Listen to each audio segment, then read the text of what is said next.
Hello friend, welcome to our YouTube channel. जैसा कि आपको पता है कि हमने हिस्ट्री की टॉपिक वाइज क्लासेस स्टार्ट की हैं यूपी ट्रिपल एससी पीईटी के लिए। इससे पहली वाली वीडियो में हमने गुलाम वंश को खत्म कर लिया है। अगर आपने वो वीडियो नहीं देखी है तो देख लीजिए, हमने चैनल पर अपलोड कर रखी है, प्लेलिस्ट भी बना दी है। तो फ्रेंड्स, बहुत सारे साथी हमारे ऐसे हैं तो वीडियो तो देख रहे हैं बट वीडियो को शेयर नहीं कर रहे हैं और चैनल को सब्सक्राइब भी नहीं कर रहे हैं, तो प्लीज चैनल को थोड़ा सपोर्ट कीजिए। आज हम बात करेंगे खिलजी वंश के बारे में।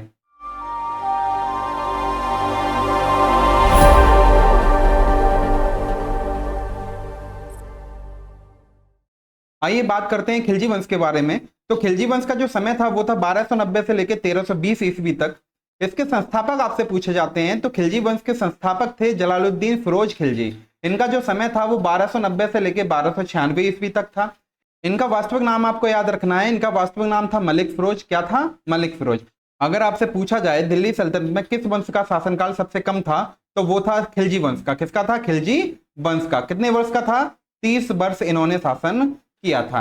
1293 में देवगिरी महाराष्ट्र के शासक रामचंद्र पर आक्रमण किया और इनसे संधि कर ली। यह दक्षिण भारत में मुसलमानों का पहला आक्रमण था। दक्षिण भारत में मुसलमानों का पहला आक्रमण था। इसके बाद आगे देखिए, फिरोज का भतीजा था अलाउद्दीन खिलजी। क्या नाम था? अलाउद्दीन खिलजी। ये प्रयागराज कौशाम्बी में कड़ा नामक स्थान पर इक्तदार था। इसका वास्तविक नाम आपसे पूछा जाता है तो इसका वास्तविक नाम आपको याद रखना, अली गुरशास्प। अली गुरशास्प इसका नाम था। फिरोज खिलजी के समय दिल्ली पर मंगोलों का तृतीय आक्रमण हुआ। कब हुआ? 1296 में। कब हुआ? 1296 में। और इस आक्रमण के दौरान फिरोज खिलजी ने अलाउद्दीन खिलजी को भेजा। परिणाम क्या निकला कि मंगोल हार गए। मंगोलों को इसने हरा दिया और मंगोलों के 2000 सैनिक, कितने सैनिक? 2000 सैनिक दिल्ली में ही रह गए जिन्होंने इस्लाम धर्म को स्वीकार किया। इस्लाम धर्म को स्वीकार किया और नवीन मुसलमान कहलाए। क्या कहलाए? नवीन मुसलमान कहलाए। अलाउद्दीन खिलजी ने इनके लिए नया शहर बसाया, मुगलपुर। क्या बसाया? मुगलपुर, जो वर्तमान समय में मंगोलपुरी कहा जाता है। मंगोलपुरी दिल्ली वाला क्षेत्र। इसके बाद आगे बात करें, अलाउद्दीन खिलजी ने फिरोज को बिना बताए देवगिरी पर आक्रमण किया और वहां लूटपाट की और वहां की राजकुमारी को कड़ा नामक स्थान पर ले गया। जब फिरोज खिलजी को पता चला तो नाराज हुए और अलाउद्दीन खिलजी के पास कड़ा नामक स्थान पर पहुंच गए, जहां पर अलाउद्दीन खिलजी ने फिरोज खिलजी की हत्या कर दी और दिल्ली सल्तनत का धोखे से शासक बन गया।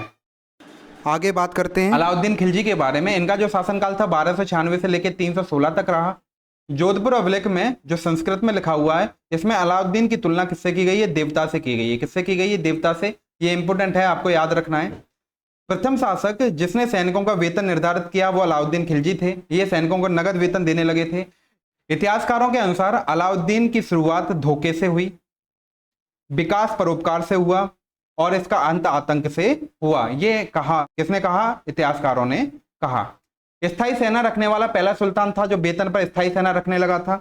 आगे बात करें, इनके दरबारी कवि थे अमीर खुसरो, जिन्हें खड़ी बोली और कव्वाली गायकी का जनक माना जाता है। इनका जन्म कहाँ हुआ था? इनका जन्म हुआ था पटियाली एटा में, कासगंज यूपी, है ना। इनकी मृत्यु कहाँ हुई थी? इनकी मृत्यु हुई थी दिल्ली में। और अमीर खुसरो को तोताई हिंद कहा जाता है। किसको कहा जाता है? अमीर खुसरो को। ये इंपोर्टेंट है, कई बार एग्जाम में पूछा गया है। ये सर्वाधिक सुल्तानों के समकालीन रहे। कितने सुल्तानों के समकालीन रहे? 8 सुल्तानों के। कितने? 8 सुल्तानों के समकालीन रहे। कौन? अमीर खुसरो। वाद्य यंत्र की बात करें, इन्होंने सितार और तबला का आविष्कार किया। इनकी प्रसिद्ध पुस्तक है खमसाए खुसरो। खमसाए खुसरो, ये भी आपको याद रखना है, किसकी है? अमीर खुसरो की है। अलाउद्दीन खिलजी को इन्होंने उपाधि दी थी किसकी? सुल्तान जहां की। विश्व के सुल्तान। क्या? विश्व के सुल्तान। ये भी आपको याद रखना है। इसके बाद बात करें, इनके गुरु थे हजरत निजामुद्दीन औलिया, जो एक सूफी संत थे। कौन थे? सूफी संत थे। अमीर खुसरो की इच्छा थी कि अपने गुरु के पास दफनाए जाए, अपने गुरु के पास दफनाए जाए, तो इसलिए दोनों के मकबरे कहां बने हैं? एक साथ बने हैं दरगाह हजरत निजामुद्दीन में। कहां? दरगाह हजरत निजामुद्दीन में बने हुए हैं, दिल्ली में। अमीर खुसरो ने कश्मीर को धरती का स्वर्ग बताया। क्या बताया? धरती का स्वर्ग बताया। अलाउद्दीन खिलजी के जो विजय अभियान थे उनकी बात करें तो पहला अभियान था गुजरात अभियान, 1297 से 1298 तक चलाइए। यहाँ के शासक थे कर्णदेव। कर्णदेव को हराया और उनकी पत्नी कमला देवी से शादी कर ली। कर्णदेव से ही इसने मलिक गाफूर, एक गुलाम था जो 1000 दिनार में खरीदा था और 1000 दिनारी सेनापति इसको बनाया। इसके बाद आगे बात करें, दूसरा अभियान रणथंभौर का अभियान 1301 में हुआ। इसके बाद चित्तौड़गढ़ का अभियान ये 1303 में हुआ। यहाँ के शासक थे राणा रतन सिंह। इनकी पत्नी का नाम नागमती था और दूसरी पत्नी का नाम पद्मिनी था जिसने जौहर किया था, इन्हीं के ऊपर पुस्तक लिखी गई है पद्मावत। कब लिखी गई थी ये आपको याद रखना है, 1540 में लिखी गई है, इंपोर्टेंट है। किसने लिखी? मलिक मोहम्मद जायसी ने। किसने लिखी? मलिक मोहम्मद जायसी ने। मोस्ट इंपोर्टेंट क्वेश्चन है। इसी के ऊपर जो मूवी बनी है पद्मावत, इसी के ऊपर बनी हुई है। राणा रतन सिंह के जो सेनापति थे उनका नाम था गौरा और बादल, ये भी आपको याद रखना है। चौथा अभियान था मालवा का अभियान, 1305 में हुआ था। यहाँ महलक देव हार गए थे, यहाँ महलक देव हार गए थे। दक्षिण भारत पर विजय की बात करें, दक्षिण भारत पर विजय का जो श्रेय है वो जाता है मलिक काफूर को। किसको जाता है? मलिक काफूर को, दक्षिण भारत के पहले अभियान को छोड़कर, क्योंकि ये स्वयं अलाउद्दीन खिलजी ने किया था। इसके जो शासक थे वो रामचंद्र देव थे, और ये कब? 1296 में। सेकंड तेलंगाना वारंगल, यहाँ कौन था? प्रताप रुद्र देव थे। कब हुआ था? 1309 में हुआ था। और प्रताप रुद्र देव ने ही कोहिनूर हीरा किसे दिया था? अलाउद्दीन को दिया था। ये इंपोर्टेंट क्वेश्चन है, कई बार एग्जाम में पूछा गया है। थर्ड की बात करें, होयसल द्वार समुद्र में हुआ था। यहाँ कौन था? यहाँ बीरबल थे, और 1310 में हुआ था। कब हुआ था? 1310 में हुआ था। फोर्थ की बात करें, पांडे, यहाँ सुंदर और वीर पांडे थे। ये कब हुआ था? 1311 में हुआ था। कब हुआ था? 1311 में हुआ था। आगे अलाउद्दीन खिलजी ने जो कर लगाए थे उनकी बात करें, एक जजिया कर लगाया था और एक लगाया था जकात। कौन सा कर लगाया था? जकात लगाया था। घरई लगाया था यानी कि हाउस टैक्स लगाया था, और चरई भी लगाया था यानी कि पशुओं पर भी इसने कर लगा दिया था, टैक्स लगा दिया था। अलाउद्दीन खिलजी के कार्यों की बात करें, बाजार नियंत्रण प्रणाली इसने शुरू की। एकता प्रथा इसने खत्म की, जिसके अंतर्गत एक जमीन का टुकड़ा सैनिकों को दिया जाने लगा था, उसको खत्म करके सैनिकों को नगद वेतन देने लगा, सैनिकों को नगद वेतन देने लगा। होलिया लिखवाना इसने शुरू किया। घोड़ा दागने की प्रथा भी किसने शुरू की थी? अलाउद्दीन खिलजी ने शुरू की थी, ये भी आपको याद रखना है। भू राजस्व इसने 50% कर दिया था, 1/2 कर दिया था।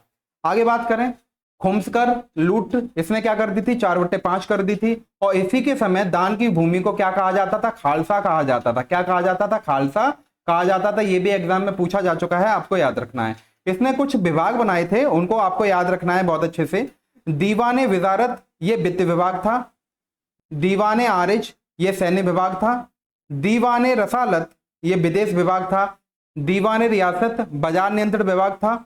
और मापतौल के अधिकारी को क्या कहा गया? नाजिर कहा गया, ये भी आपको याद रखना है।